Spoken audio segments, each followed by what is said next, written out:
പാട്യാല ഷാജി, ആലപ്പുഴയിലെ അമ്പലപ്പുഴയിലെ പാർട്ടിയിൽ നേരത്തെ തന്നെ പ്രശ്നങ്ങൾ ഉണ്ട്. അതിങ്ങനെ ഈ പുകഞ്ഞ് ഇപ്പോൾ നോക്കൂ, സുധാകരനെ കൂട്ടാതെ ഏരിയ സമ്മേളനം നടക്കുകയാണ്. എന്ത് സന്ദേശമാണ് ഇതുവഴി നൽകുന്നത്? ഇനിയിപ്പോൾ സുധാകരൻ്റെ അവസ്ഥ തന്നെയായിരിക്കും ഇനി ഇ പിക്കും ഉണ്ടാകാൻ പോകുന്നത്. അല്ല, അതിപ്പോൾ ശ്രീകുമാർ സാർ പറഞ്ഞതാണ് അതിന്. അതെ അതിപ്പോൾ ശ്രീകുമാർ സാർ ആ സാധനത്തിൻ്റെ മെൻഷൻ ചെയ്ത് കഴിഞ്ഞു. അത് സംഭവം പറഞ്ഞാൽ പിന്നെ ജി സുധാകരൻ സഖാവ് ഒരു സമ്മേളനത്തിലേക്ക് പങ്കെടുക്കാൻ ചെല്ലുന്നു എന്ന് പറയുമ്പോൾ അർത്ഥം എന്ന് പറഞ്ഞാൽ റബലുകളായി ചിന്തിക്കുന്ന ആളുകൾക്കുണ്ടാകുന്ന വലിയൊരു ഇൻസ്പയറിംഗ് ഫാക്ടറായിരിക്കും അത്. ആ ഒരു ഇൻസ്പയറിംഗ് ഫാക്ടർ വന്നു കഴിഞ്ഞാൽ സമ്മേളനത്തിൻ്റെ ഘടനയെ പോലും അത് ചോദ്യം ചെയ്യിപ്പിക്കും. അപ്പോൾ സ്വാഭാവികമായിട്ടും അതിൻ്റെ ഒരു ഭയമുണ്ട്. ആലപ്പുഴ ഒരു സ്ഥലത്ത് ആഞ്ഞു വീശാനിരിക്കുന്ന ഒരു വലിയ കൊടുങ്കാറ്റിന് മുമ്പുള്ള ശാന്തതയാണ്. പക്ഷേ നമ്പ്യാർ ഓർമ്മയുണ്ടാവും, നമ്മൾ തന്നെ എത്രയോ തവണ ഈ ജന ഡിബേറ്റിനകത്ത് പി കൃഷ്ണപിള്ളയുടെ ആഫീസിനകത്ത് ഇരുന്നിട്ട് പി കൃഷ്ണപിള്ളയുടെ ഫോട്ടോന് പുറകെ ഇരുന്നിട്ടാണ് ഈ വീഡിയോനകത്ത് മൊബൈൽ ഫോണിനകത്ത് കണ്ടിരിക്കുന്ന സ്ത്രീകളുടെ പിന്നെ അണിയറ സംഭവങ്ങൾ അത് നോക്കി വെച്ചിട്ട് ഇതെന്നാണോ അതിനാണോ നമ്മൾ ചർച്ച ചെയ്തൊരു ഗതികേടുണ്ടായത്. അത്രയും സങ്കടകരവും ദുഃഖകരവുമായ ഒരവസ്ഥക്ക് സാക്ഷ്യം വഹിക്കേണ്ടി വന്നതാണ് ഈ സഖാവ് പി കൃഷ്ണപിള്ളയുടെ ചിത്രവും പി കൃഷ്ണപിള്ളയുടെ ആഫീസും. ഇതിനെല്ലാം മൂകസാക്ഷിയായി നിൽക്കേണ്ടി വന്നിരിക്കുന്ന ഒരാളും കൂടിയാണ് നിർഭാഗ്യവശാൽ സഖാവ് ജി സുധാകരൻ. അതുകൊണ്ട് തന്നെ ഒരു മഹാവിസ്ഫോടനം അദ്ദേഹത്തിൻ്റെ നെഞ്ചിലിരുന്ന് പുകയുന്നുണ്ടാവും. അത് പല ഘട്ടങ്ങളിലായി പലപ്പോഴായിട്ട് തുറന്നു പറഞ്ഞിട്ടുണ്ട്. പ്രത്യേകിച്ചും കണ്ണൂർ ജില്ലയിൽ ഇവിടെയില്ലാത്ത പാർട്ടി സഖാക്കളെ കുറിച്ച് ചോദിച്ചപ്പോൾ അദ്ദേഹം വളരെ ലളിതമായി പറഞ്ഞിരിക്കുന്ന ഒരു മറുപടിയുണ്ട്.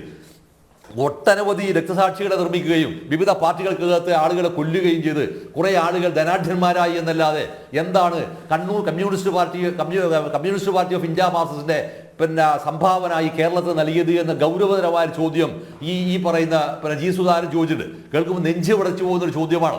പത്രത്തിലുണ്ടായിരിക്കുന്ന വളരെ ഷാർപ്പായിരിക്കുന്ന ഒരു ചോദ്യം ചോദിക്കുകയും അഴിമതി ആരോപണത്തിൻ്റെ കറ പോലും കൂടാതെ ഒരു സത്യസന്ധനായിരിക്കുന്ന ഒരു പൊതു പിന്നെ മരാമത്ത് വകുപ്പിൻ്റെ മന്ത്രിയിരിക്കുക, ദേവസ്വം ബോർഡിൻ്റെ മന്ത്രിയായിരിക്കുക, ഇത്തരത്തിലുണ്ടായിരിക്കുന്ന ഒരുപാട് ഗുണങ്ങൾ ഉണ്ടായിരിക്കുന്ന ആളെ നിങ്ങൾക്ക് ആവശ്യമില്ല.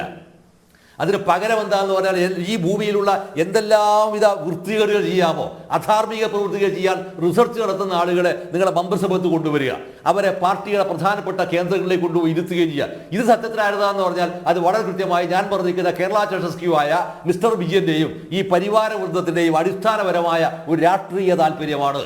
ഇത്തരം ഒരു രാഷ്ട്രീയ താല്പര്യം പിന്നെ വിഘാതമായി വരുന്ന ഏത് സംഭവത്തെയും ചെറുക്കാൻ അവർ സന്നദ്ധരാകുന്നു എന്നുള്ളത് കൊണ്ടാണ് ജി സുധാകരനെ അവരിപ്പോഴും ഭയക്കുന്നത്. ജി സുധാകരൻ ഇപ്പോഴും സടകൊഴിയാത്ത സിംഹമാണ് എന്ന് വളരെ കൃത്യമായി ജി സുധാകരനെ ഈ പറയുന്ന ഒരു അകറ്റി നിർത്തൽ അല്ലെങ്കിൽ മാറ്റി നിർത്തൽ തെളിയിച്ചിരിക്കുന്നു എന്നതാണ്. അതുകൊണ്ട് ആലപ്പുഴയിൽ ഇന്നും വാസ്തവത്തിൽ ഏറ്റവും വലിയൊരു വീരപുരുഷനായി പാർട്ടി സഖാക്കളുടെ ഉള്ളിൽ നിൽക്കുന്നത് ശരിക്കും ജി സുധാകരനാണ് എന്ന് ഈ പറയുന്ന ഈ പിന്നെ സംഭവം പരോക്ഷമായി സമ്മതിക്കുകയാണ് ചെയ്തത്. പിന്നെ ആലപ്പുഴ ജില്ലയിലെ മറ്റൊരു പ്രധാനപ്പെട്ട വിഷയം എന്താ പറഞ്ഞാൽ ആ പാർട്ടിയുടെ ഘടന പോലും സമ്പൂർണ്ണമായി ചോദ്യം ചെയ്യപ്പെട്ടതാണ്. അത് നമ്മൾ പലതവണയായിട്ട് ചർച്ച ചെയ്തതാണ്.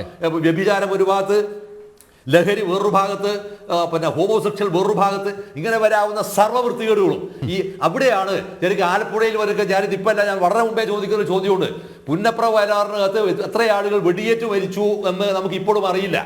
പക്ഷെ വെടിയേറ്റ് വീണിരിക്കുന്ന ആ കുളത്തിൻ്റെ അടുത്ത് നിന്ന് വളരെ ചെറിയ ദൂരം മാത്രമേ ഉള്ളൂ പിന്നെ വയലാർ രവി എന്ന് പറയുന്ന കോൺഗ്രസ് പാർട്ടി 26ാമത്തെ വയസ്സിൽ പിന്നെ AICCയുടെ വർക്കിംഗ് കമ്മിറ്റി മെമ്പറായി വരാവുന്ന ആളുകൾ പിന്നെ വീട്ടിലേക്കുള്ള ദൂരം. ഞാനൊരു തവണ ഈ പുന്നപ്ര വയലാർ തന്നെ ഞാൻ പ്രസംഗിച്ചിട്ടുണ്ട്. ഈ സാധനം എങ്ങനെയാണ് ഇത്രയും ചെറിയ ഒരു സ്ഥലത്ത് നിന്ന് വയലാർ രവിയെ പോലെ 26ാമത്തെ വയസ്സിൽ AICCയുടെ വർക്കിംഗ് കമ്മിറ്റി മെമ്പറായി വരാൻ മാത്രം ഒരു വളർച്ച ഉണ്ടാകുമ്പോൾ സത്യത്തിൽ പിഴച്ചത് ആർക്കാണ്? വയലാർ രവിക്കാണോ അല്ല അവിടുത്തെ പാർട്ടിക്കാണോ? ഇതൊരു വളരെ ഗൗരവകരമായ ചോദ്യമാണ്. ഇത്തരത്തിൽ വരാവുന്ന വളരെ ഗൗരവകരമായിരിക്കുന്ന ചോദ്യം പല ഘട്ടങ്ങളിലായി വളരെ കൃത്യമായി ഉയർത്തുന്ന ആളും കൂടിയാണ് പിന്നെ സഖാവ് പിന്നെ ജി സുധാകരൻ. അതുകൊണ്ട് തന്നെ ജി സുധാകരൻ അവർക്ക് ഭയക്കണം. ഈ ഭയപ്പാട് മുഴുവൻ ഇവർ ഉണ്ടാകുമ്പോൾ സത്യത്തിൽ ഈ പാർട്ടി നമ്മളിപ്പോൾ കണ്ടിരിക്കുന്ന കരുനാഗപ്പള്ളി വിഷയത്തിന്റെ ഭാഗമായി പോകുമ്പോൾ മുഴുവൻ സ്ഥലത്തും ഇത് ഡാമേജ് ആയി പോവുകയാണ്. ഞാൻ അടിവരയിട്ടും ഉറപ്പിച്ചും അർത്ഥസംഘടനയില്ലാത്തവർ ഞാൻ പറയാണ്, ഈ പാർട്ടി അതിന്റെ ആത്മനാശത്തിലേക്കുള്ള യാത്രയുടെ വേഗം വർദ്ധിപ്പിച്ചിരിക്കുന്നു. ആ യാത്ര ഏറ്റവും മനോഹരമാണ്, സുന്ദരമാണ് എന്നാണ് എൻ്റെ വ്യക്തിപരമായിരിക്കുന്ന അഭിപ്രായം. കാരണം ഇത് തകരണം.